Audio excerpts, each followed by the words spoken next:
జూబ్లీహిల్స్ ఉప ఎన్నికల నేపథ్యంలో ముఖ్యమంత్రి రేవంత్ రెడ్డి కీలక సమావేశం నిర్వహించారు. సీఎం నివాసంలో జరిగిన ఈ సమావేశానికి పీసీసీ చీఫ్ మహేష్ గౌడ్తో పాటుగా పలువురు మంత్రులు హాజరయ్యారు. ఉప ఎన్నికల్లో పార్టీ అనుసరించాల్సిన వ్యూహంపై చర్చించారు. సమావేశానికి మంత్రి పొన్నం ప్రభాకర్, మంత్రి తుమ్మల నాగేశ్వరరావు, మంత్రి వివేక వెంకటస్వామి హాజరయ్యారు. పార్టీ అభ్యర్థి ఎంపిక, ఎన్నికల ప్రచారం, స్థానిక నేతల సమన్వయం వంటి అంశాలపై ముఖ్యమంత్రి నేతృత్వంలో స్పష్టమైన దిశానిర్దేశం చేశారు.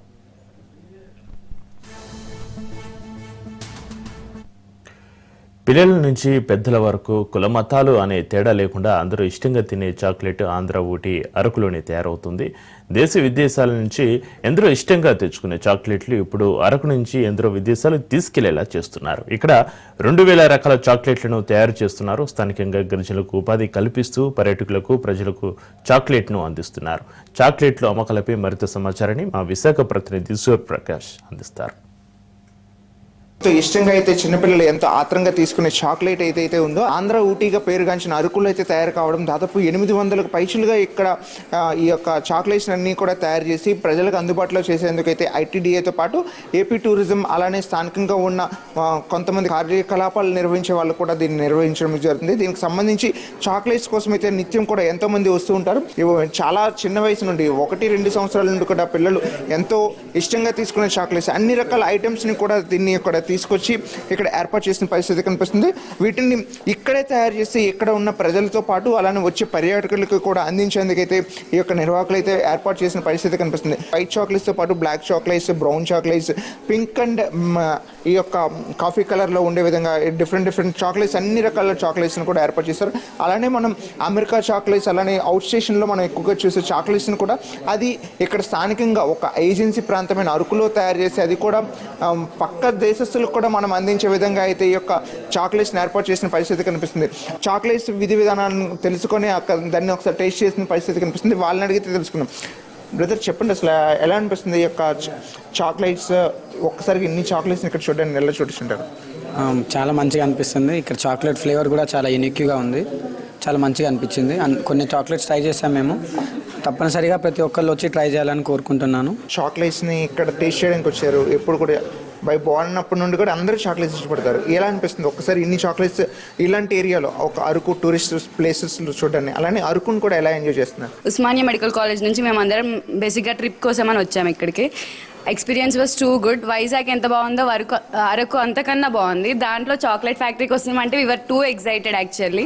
ఇక్కడికి వచ్చి ఇంకా చాక్లెట్ ఫ్లేవర్ టేస్ట్ చేశాక లైక్ డైరెక్ట్ చేసి ఇక్కడ ప్యాక్ చేస్తున్నారు కాబట్టి డైరెక్ట్ తినే వరకు ఫీల్ బాగుంది. లైక్ అన్నిట్లో కొంచెం కెమికల్స్ ఉంటాయి, ఇంకొంచెం ఎక్స్ట్రా కెమికల్స్ యాడ్ చేయొచ్చు.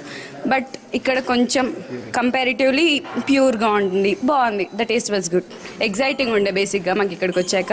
We are happy with this trip. పిల్లలు కూడా ఈ యొక్క చాక్లెట్స్ తినకూడదని అయితే చాలా మంది చెప్తుంటారు. బట్ వీటిని చూసి ఎలా అంటారు, దీని మీద ఎలా చెప్పొచ్చు అంటారు? I love chocolate very much. I was very excited to come here. Chocolate taste, నేను చాలా చాక్లెట్స్ తిన్నాను, బట్ ఇక్కడ చాలా యూనిక్గా అనిపించింది. ఇక్కడ డార్క్ చాక్లెట్ వల్ల చాలా హెల్త్ బెనిఫిట్స్ అన్ని డిస్ప్లే చేయడం వల్ల చాలా మంది ఎక్సైటెడ్గా ఇంకా ట్రై చేస్తారు. And overall experience was too good. ఏ విధంగా అయితే మనం యూటిలైజ్ చేసుకోవాల్సిన విషయాన్ని కూడా తెలియజేయడానికి అయితే మనతో పాటు ఇక్కడ నిర్వాహకులు అయితే ఉన్నారు. అసలు ఎలా అండి యొక్క కాఫీ చాక్లెట్స్ని మనం స్థానికంగా 10 మందికి తీసుకురావాలని ఏ విధంగా మీరు తీసుకొచ్చారు, దీన్ని ఇక్కడికి తీసుకొచ్చారు? ఏం లేదు సార్, ఇది స్టార్టింగ్ అయితే మనకు ఎలా ఉండేదంటే సార్, ఇది ఎంప్లాయ్మెంట్ బేస్డ్ సార్. ఇక్కడ ఎంప్లాయ్మెంట్ ఎవరైనా పొందాలంటే ఆయన గిరిజన ట్రైబ్ అయి ఉండి ఆ యొక్క క్వాలిఫికేషన్ గట్రా అవేం మనకు అవసరం లేదు సార్. 0 నాలెడ్జ్ వచ్చినా ఇక్కడ సరిపోద్ది మనకి.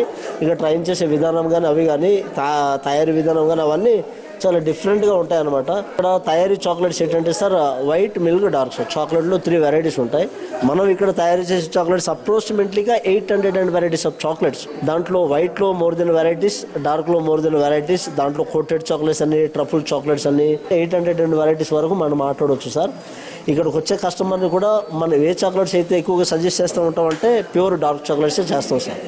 అంటే మన దగ్గర దొరికే చాక్లెట్స్ ఏదైతే మినిమం 40%, 50% డార్క్ నుంచి 100% డార్క్ చాక్లెట్ వరకు ఉంటుంది sir. Per kg cocoa sir 4500 rupees sir. అంటే మన దగ్గర దొరికే చాక్లెట్ 1 చాక్లెట్ 20 రూపీస్ సార్. దాంట్లో 15 నుంచి మొదలై 100% వరకు డార్క్ చాక్లెట్ ఉంటుంది sir. White chocolate, milk chocolate sir ఆనందం కోసం తినే chocolate sir. Dark chocolate good for health కోసం తినే చాక్లెట్ సార్. దాంట్లో కూడా వేరియేషన్స్ ఉంటాయి సార్. అంటే 65% డార్క్, 75% డార్క్, 80% డార్క్, అలా 99% డార్క్ చాక్లెట్ సార్. ముఖ్యంగా దీనికి కావాల్సిన ముడి సరుకులన్నీ ఎక్కడ తెప్పిస్తున్నారు? ఈ చాక్లెట్ కావాల్సిన షుగర్ కావచ్చు, లేక చాక్లెట్కి కావాల్సిన ఆ తయారీ ముడి సరుకులన్నీ ఎక్కడ నుండి వస్తున్నాయి? సార్ ఇక్కడ అరకులో 1,80,000 ఎకర్స్లో కోకో, కాఫీ, స్పైసెస్ ఇక్కడ కల్టివేషన్ సార్. ఆంధ్ర రాష్ట్రానికి సరిపడ్డ కోకో మన అరకులో కల్టివేషన్ అవుతుంది సార్. ఇక్కడ 2016-17 నుంచి ఇక్కడ స్టార్ట్ అయింది సార్ కోకో.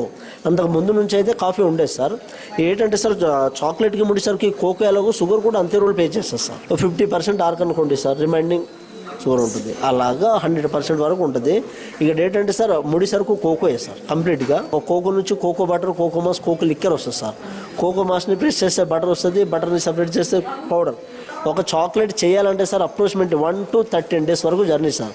చాక్లెట్ అయితే 1 day షో అయితే కాదు సార్. ఇది ఇక్కడున్న పరిస్థితి. దాదాపు 13 రోజుల కష్టంతో అయితే ఈ యొక్క చాక్లెట్ అయితే తీసుకొస్తున్నామనేది తెలియజేస్తున్నారు. దీనికి కావాల్సిన ముడి సరుకులన్నింటినీ కూడా అరకు పరిసర ప్రాంతాల్లోనే కోకోస్ తయారీ, ఏదైతే కాఫీ నుండి అయితే కోకోస్ని కూడా తీసుకొస్తున్నారో దాన్ని కూడా తీసుకొచ్చి ఇక్కడ ముడి సరుకులను ఉపయోగించి, అలానే ఇక్కడ గిరిజన మహిళలకు కావచ్చు, అలానే గిరిజన యువతకైతే ఉపాధి కల్పించేందుకు ఈ యొక్క కాఫీ ఫ్యాక్టరీని అయితే స్టార్ట్ చేసామంటున్నారు. కాఫీ ఫ్యాక్టరీతో పాటు ముఖ్యంగా ఈ యొక్క చాక్లెట్స్ ఇక్కడే కాకుండా చుట్టుపక్కల ప్రాంతాల్లో కూడా ఈ యొక్క కాఫీ ఫ్యాక్టరీస్ కావచ్చు, అలాంటి చాక్లెట్ ఫ్యాక్టరీస్ని అయితే ఏర్పాటు చేయడానికి అయితే ప్రభుత్వం కూడా చొరవ తీసుకోవాల్సిన అవసరం ఎంతైనా ఉందనే విషయాన్ని అయితే చాలా మంది అయితే కోరుకునే పరిస్థితి కనిపిస్తుంది. కెమెరామెన్ సాయి కిరణ్తో సూర్యప్రకాష్, రాజ్ న్యూస్, అరకు.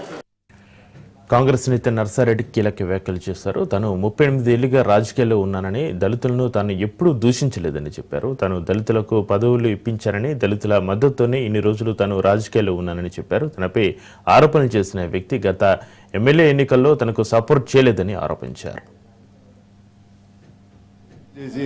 ఇవాళ ప్రొద్దున రావాలే గాంధీ భవన్ కంటే అందులో భాగంగానే పొద్దున రావడం జరిగింది. రాగానే అతను మీ మీద కాంప్లైంట్స్ వచ్చినాయి, దానికి మేము ఒక నోటీస్ పంపిస్తాము, మీరు దానికి రిప్లై ఒక వారం రోజుల ఇవ్వాలని కోరిరు. ఆ నోటీస్ ఏంటంటే మేము ఒక దళితుని దూషించినాము అనే దాని మీద వాళ్ళు నోటీస్ ఇస్తారని చెప్తున్నారు. మరి మేము మీ ద్వారా ప్రజలకు తెలియజేయాల్సింది ఏంటంటే 38 సంవత్సరాలలో అన్ని పదవులు చేసినాం. సర్పంచ్, మండల్ ప్రెసిడెంటు, మెదక్ జిల్లా కోఆపరేటివ్ బ్యాంక్ చైర్మన్, ఎమ్మెల్యేగా. మరి ఇప్పుడు మొన్న ఒక 2-3 సార్లు పోటీ చేస్తే ఒకసారి గెలిచినాం, 2 సార్లు ఓడిపోయినాం. ఎప్పుడు కూడా దళితులను ఎక్కడ కూడా మేము దూషించలేం. ఎందుకంటే మీ అందరు కూడా గమనించాలి, మా సొంత మండల్ వర్గల్, అక్కడ ఒక దళితున్నే నేను పార్టీ ప్రెసిడెంట్ చేసిన. అంటే అక్కడ జనరల్ కేటగిరీలో కూడా ఒక పార్టీ ప్రెసిడెంట్ దళితున్నే చేసే నడిపించిన. అదేవిధంగా మొన్న కొండపాక మండల్లో యూత్ కాంగ్రెస్ ప్రెసిడెంట్ జనరల్ కేటగిరీలు ఉంటే కూడా ఒక దళితుని యూత్ కాంగ్రెస్ ప్రెసిడెంట్గా కూడా చేసినాం. ఈ విధంగా మేము దళితుల సహకారంతోనే రాజకీయంలో ఇన్ని రోజులు నెగ్గుకుంటూ వచ్చినాం. ఏ దళితుని దూషించాల్సిన అవసరం లేదు. ఈ విధంగా ఎవరైతే నా మీద ఆరోపణ చేసిండో ఆ వ్యక్తే ఎమ్మెల్యే ఎలక్షన్స్లో నాకు సపోర్ట్ చేయలే.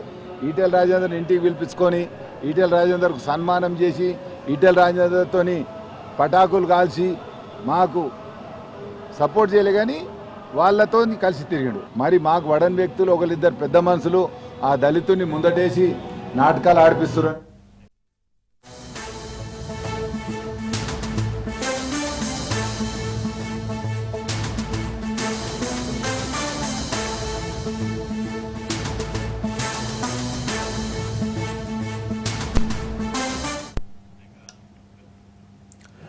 అంతర్జాతీయ వేదికలపై పాక్పై మరోసారి భారత్ తన దూకుడును ప్రదర్శించింది. అన్ని రంగాల్లో డామినేట్ చేసిన టీమిండియా టోర్నీలో వరుసగా 2వ విజయాన్ని నమోదు చేసింది. అనుకున్నట్లుగానే పాకిస్తాన్పై భారత్ ఏకపక్ష విజయం సాధించింది. అంతర్జాతీయ వేదికలపై అన్ని విభాగాల్లో సత్తా చాటి తన మార్కును చూపించింది.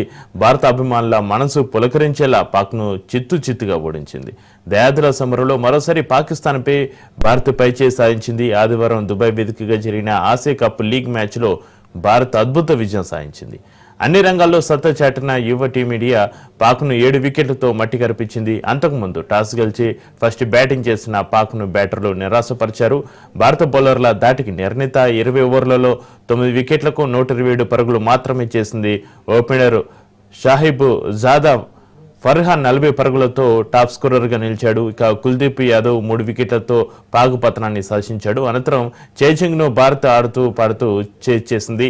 15.5 ఓవర్లలో 3 వికెట్లకు 131 పరుగులు చేసి సూపర్ 4లో దాదాపు బెర్త్ను ఖరారు చేసుకుంది. సూర్యకుమార్ యాదవ్ 37 బంతుల్లో 47 పరుగులతో కెప్టెన్ ఇన్నింగ్స్ ఆడాడు. బౌలర్లతో సయీం అయూబ్కు 3 వికెట్లు దక్కాయి. తర్వాత మ్యాచ్లో ఓమన్తో భారత్, యుఏఈతో పాక్ తలపడతాయి.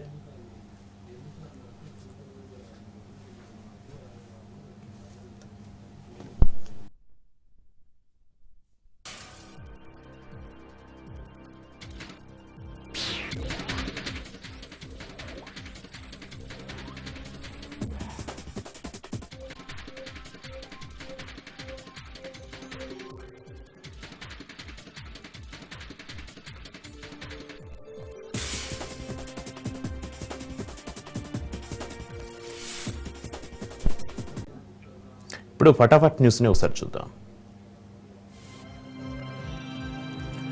బీఆర్ఎస్ రాష్ట్ర కార్యదర్శి శ్రీహరి మరణం పట్ల మాజీ మంత్రి హరీష్ రావు సంతాపం వ్యక్తం చేశారు. కోహిడ మండలంలోని శనిగరం గ్రామంలో ఆయన పార్థివ దేహాన్ని సందర్శించి పొలమాలు వేసి నివాళులర్పించారు. అనంతరం ఆయన కుటుంబ సభ్యులను ఓదార్చి ధైర్యం చెప్పారు.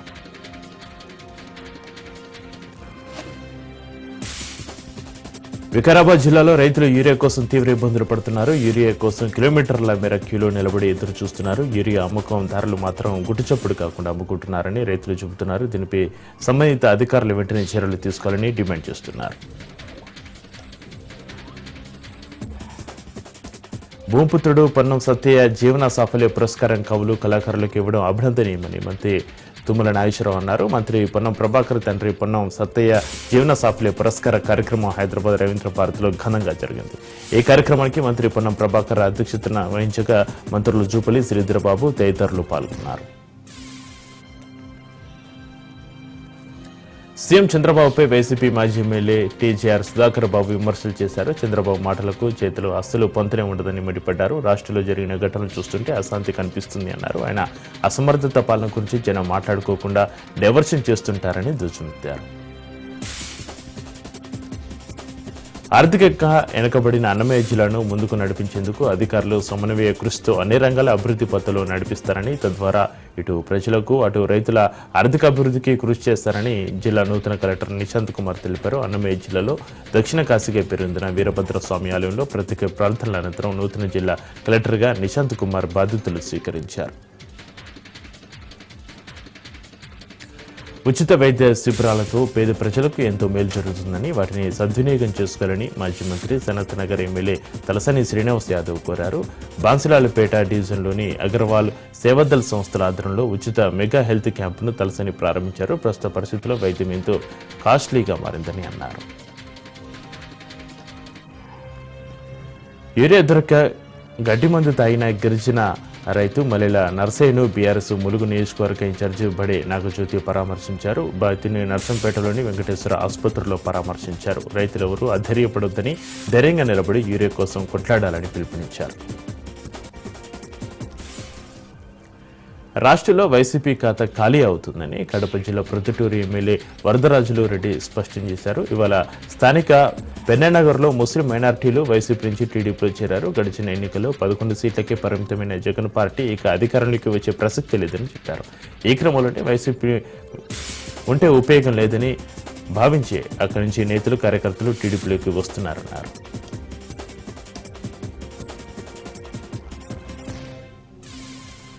జూబ్లీహిల్స్ నియోజకవర్గంలోని పలు కాలనీవాసులతోటి మంత్రులు పొన్నం ప్రభాకర్, తుమ్మల నాగేశ్వరరావు ముఖాముఖి ప్రోగ్రాం నిర్వహించారు. స్థానిక ప్రజలతో మాట్లాడి వారి సమస్యను అడిగి తెలుసుకున్నారు. మంత్రులు రోడ్లు, డ్రైనేజీల సమస్యలపై మంత్రులు దృష్టికి తీసుకొచ్చారు. స్థానికులు ప్రజల నుంచి వచ్చిన సమస్యల వినతులపైన పరిష్కారం చేస్తామని హామీ ఇచ్చారు.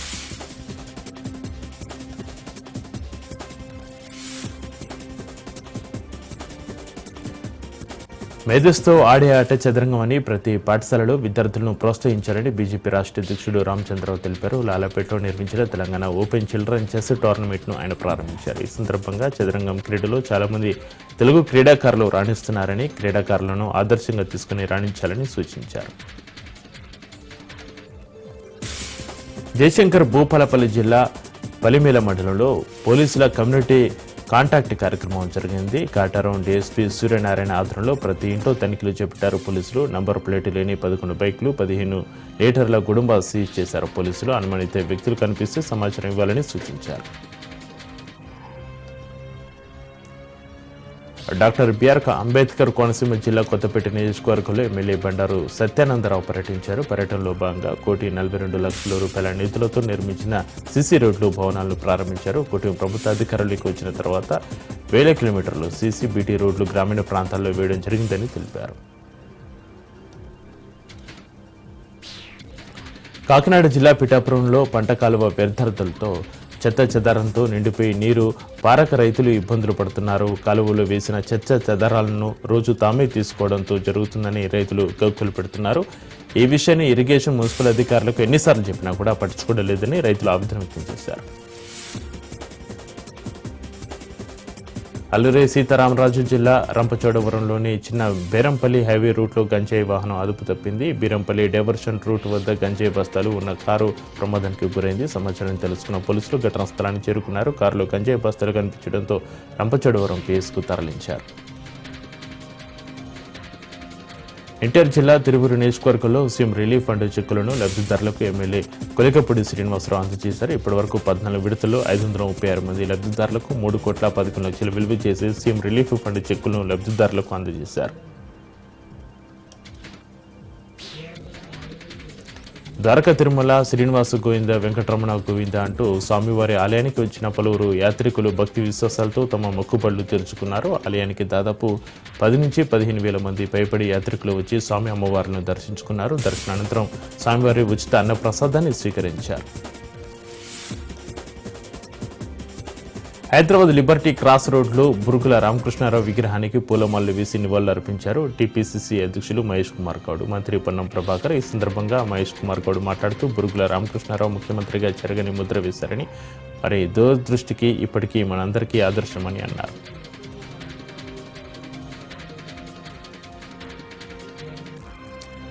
పల్నాడు జిల్లాకు ఐపీఎస్ బి కృష్ణారావు నూతనంగా బాధ్యతలు స్వీకరించారు. ఈ సందర్భంగా ఆయన మాట్లాడుతూ జిల్లా శాంతి భద్రతల పరిరక్షణ, చట్ట వ్యవస్థ మరింత బలోపేతం చేయడానికి కృషి చేస్తారని తెలిపారు. ప్రజల సహకారంతో నేరాల నివారణ, సమాజంలో శాంతి స్థాపన కోసం ప్రత్యేక చర్యలు చేపడతారని పేర్కొన్నారు.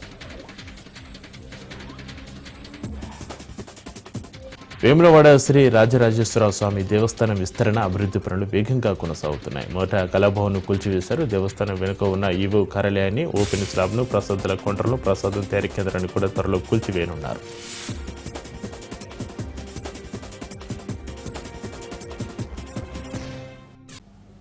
సిద్దిపేట అభివృద్ధిని ముందుకు తీసుకెళ్లాలని మాజీ మంత్రి హరీష్ రావు అన్నారు. సిద్దిపేట ఎమ్మెల్యే క్యాంపు కార్యాలయంలో జర్నలిస్టుల ఆత్మీయ సమావేశంలో ఆయన పాల్గొన్నారు. బీఆర్ఎస్ ప్రభుత్వంలో ఉమ్మడి మెదక్ జిల్లాలో జర్నలిస్టులకు ఇండ్ల స్థలాల విషయం సహాయ సహకారాలు అందించినట్లుగా తెలిపారు. నాడు అభివృద్ధి పాఠం ప్రగతికి ప్రయోగశాలగా నిలిచిన సిద్దిపేట నియోజకవర్గంలో కాంగ్రెస్ ప్రభుత్వంలో అభివృద్ధి కుంటుపడిందని విమర్శించారు.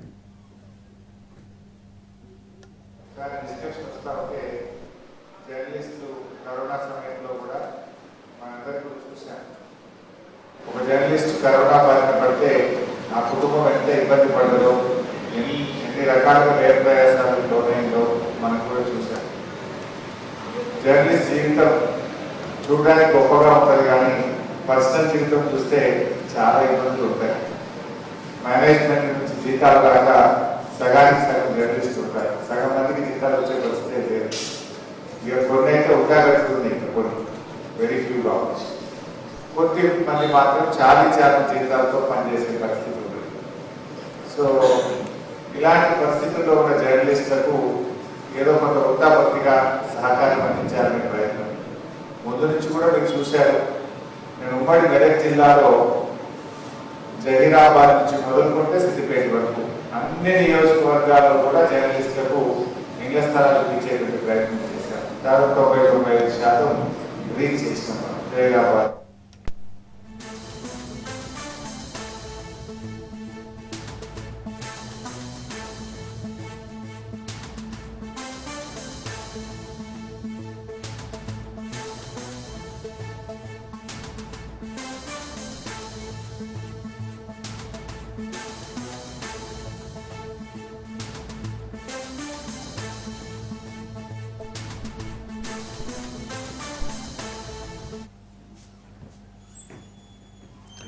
హైదరాబాద్లో వర్షం దంచుకొచ్చింది. భారీ వర్షంతో నగరం అతలాకుతలమైంది. ఆదివారం సాయంత్రం నుంచి అర్ధరాత్రి వరకు ఏకతాటిగా కురిసిన వానతో లోతట్టు ప్రాంతాల్లోని కాలనీలు జలమయమయ్యాయి.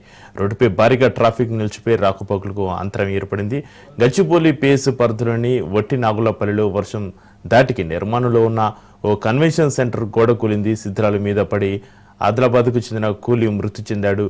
ఈ ఘటనలో మరో 4 కూలీలు తీవ్రంగా గాయపడ్డారు. నాంపల్లిలోని అఫ్జల్ సాగర్ నాలలో 2 గల్లంతయ్యారు. ముషీరాబాద్ వినోబా కాలనీలో నాల గోడ కూలడంతో అందులో పడి ఒక యువకుడు కొట్టుకుపోయాడు. ముషీరాబాద్ ఎంసీహెచ్ కాలనీ బాపూజీ నగర్ సమీపంలో వరదకు వాహనాలు కొట్టుకుపోయాయి. పలు ప్రాంతాల్లో వాన నీరు ఇళ్లను ముంచెత్తింది. ఆకస్మికంగా వర్షం కారణంగా నగరంలోని పలు ప్రాంతాల్లో విద్యుత్ సరఫరాకు అంతరాయం కలిగింది.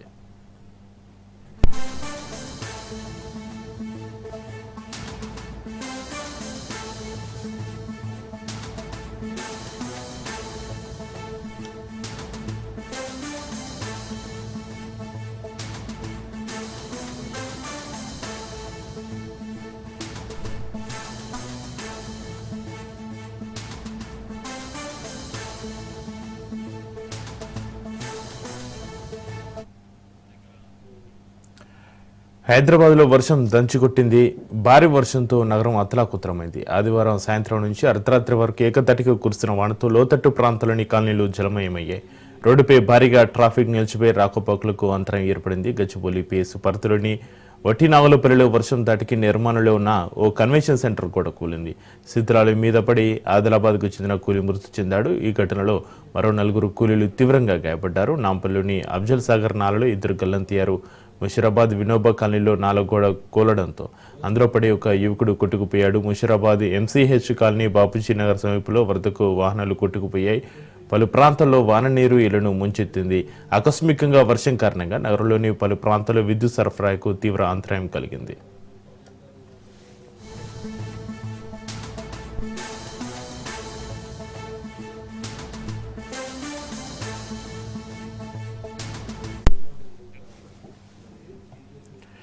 హైదరాబాద్లో వర్షానికి సంబంధించి మరింత సమాచారాన్ని మా ప్రతినిధి రత్నకుమార్ ఫోన్ లైన్లో అందిస్తారు. రత్నకుమార్, హైదరాబాద్లో వర్షం దంచుకొట్టింది. భారీ వర్షంతో నగరం మాత్రం అతలాకుతలమైంది. ఆదివారం సాయంత్రం నుంచి అర్ధరాత్రి వరకు ఏకతాటిగా కురిసిన వానతో లోతట్టు ప్రాంతంలోని కాలనీల పరిస్థితి ఏ విధంగా ఉంది? రత్న. హైదరాబాద్ మహానగరంలో నిన్న సాయంత్రం నుంచి భారీ వర్షం కురుస్తుంది.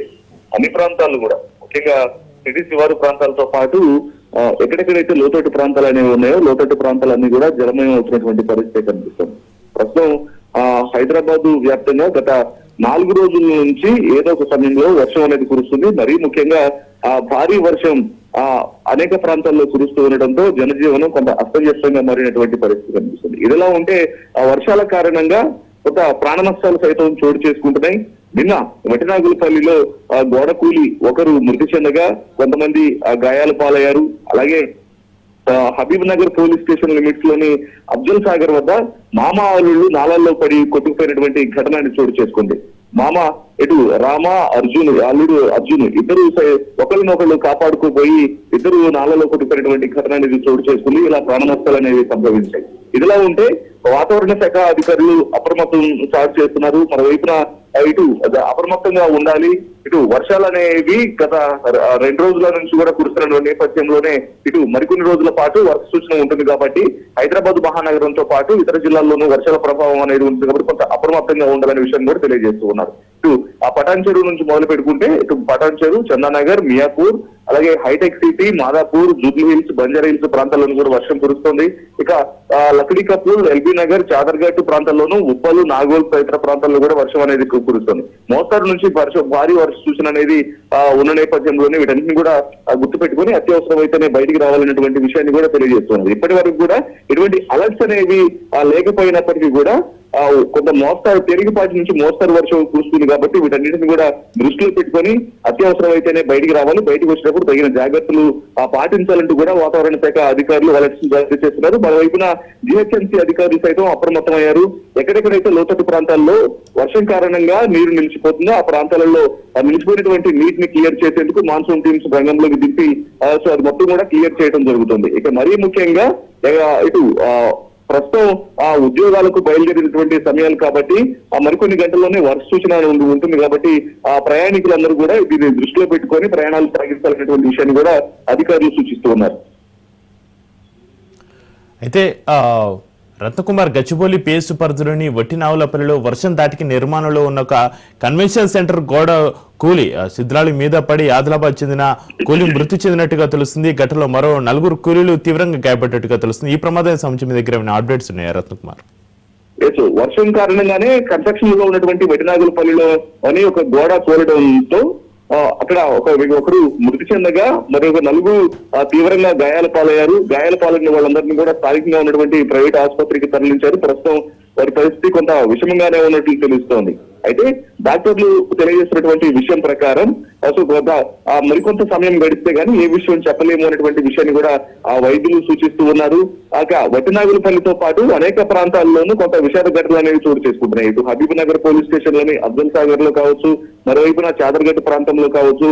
సో ఇలా నాళల్లో కొట్టుకుపోయినటువంటి ఘటనలు అనేవి చోటు చేసుకుంటూ ఉన్నాయి. మొత్తానికి ఇటు ఒకవైపున వర్షం కారణంగా ప్రజలు అస్తవ్యస్తం కొంత ఇబ్బందికరమైనటువంటి సిచ్యువేషన్స్ ను ఫేస్ చేస్తూ ఉన్నారు. అలాగే జంట జలాశయాలకు భారీగా వరద నీరు అనేది వచ్చి చేరుతూ ఉండటంతో మూసి పోటెత్తుతోంది. అక్కడ గేట్లు లిఫ్ట్ చేయడం, ఇటు హిమాయత్ సాగర్ కావచ్చు, ఉస్మాన్ సాగర్ వద్ద గేట్లు లిఫ్ట్ చేయడంతో ఆ వాటర్ అంతా కూడా కింద ఆ మూసీలోకి వదులుతూ ఉండటంతో మూసీ పరివాహక ప్రాంతాల్లో కూడా కొంత ఇబ్బందికరమైనటువంటి పరిస్థితులు తలెత్తున్నాయి. మరీ ముఖ్యంగా మూసీ పరివాహక ప్రాంతాల్లో ఉన్నటువంటి ప్రజలు ఎట్టి పరిస్థితుల్లోనూ మూసీ నది వైపు వెళ్తున్నటువంటి విషయాన్ని కూడా అధికారులు సూచిస్తూ ఉన్నారు. అయితే ఆకస్మికంగా వర్షం కారణంగా నగరంలోని పలు ప్రాంతాల్లో విద్యుత్ సరఫరాకు అంతరాయం సంబంధించి మీ దగ్గర ఉన్న అప్డేట్స్ ఉన్నాయా రత్న?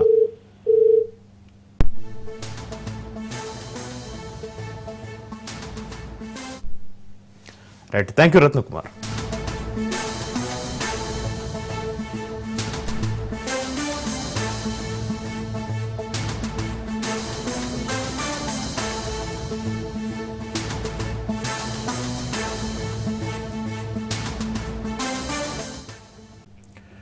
క్రమశిక్షణ కమిటీ చైర్మన్ మల్లు రవి పార్టీలో చేరికలపై కీలక వ్యాఖ్యలు చేశారు. కాంగ్రెస్లో చేరికలను ఆహ్వానిస్తున్నామని మల్లు రవి తెలిపారు. కేటీఆర్ ఇప్పుడు శ్రీరంగ నీతులు చూపుతున్నారని మండిపడ్డారు. గతంలో అవసరం లేకపోయినా కూడా ఇతర పార్టీల ఎమ్మెల్యేలను బీఆర్ఎస్ పార్టీలో చేర్చుకున్నది వారేనని దుయ్యబట్టారు. కేటీఆర్ తాను తవ్వుకున్న గోతిలో తానే పడ్డారని విమర్శించారు. పార్టీ మారని ఎమ్మెల్యేలపై స్పందిస్తూ ఎమ్మెల్యేల అభిప్రాయానికి అనుగుణంగా స్పీకర్ నిర్ణయం ఉంటుంది అన్నారు.